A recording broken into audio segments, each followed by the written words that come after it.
Hanya dalam hitungan menit, harapan perdamaian di Timur Tengah kembali terancam runtuh.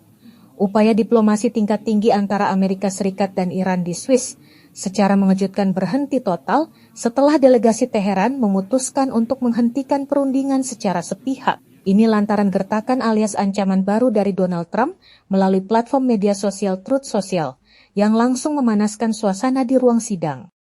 Trump tidak hanya memperingatkan Iran untuk menghentikan dukungan bagi kelompok proksinya di Lebanon, tetapi juga melontarkan ancaman militer terbuka terkait Selat Hormuz. Langkah mendadak Iran ini menjadi pukulan telak bagi Wakil Presiden Amerika Serikat, J.D. Vance, yang memimpin langsung jalannya negosiasi tersebut. Laporan internasional menyebutkan bahwa pertemuan tersebut awalnya sempat berlangsung selama 80 menit.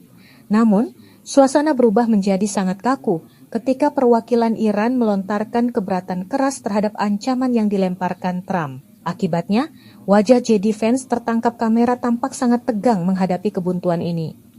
Padahal negosiasi di Swiss ini diharapkan menjadi kunci utama pembuka jalan bagi keamanan kawasan Timur Tengah yang lebih luas. Kini, misi besar tersebut terpaksa terhenti di tengah meningkatnya tensi politik dan militer yang kian memuncak.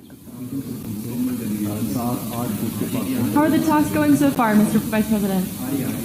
Great, thank you.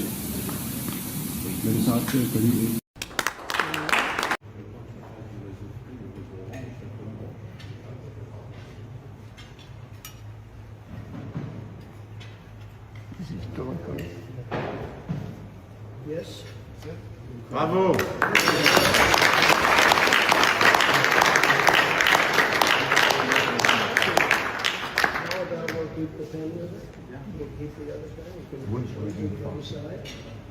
Good job. Thank you, everybody. Great job. Bravo. Download Tribun X sekarang, menghadirkan lokal menjadi Indonesia.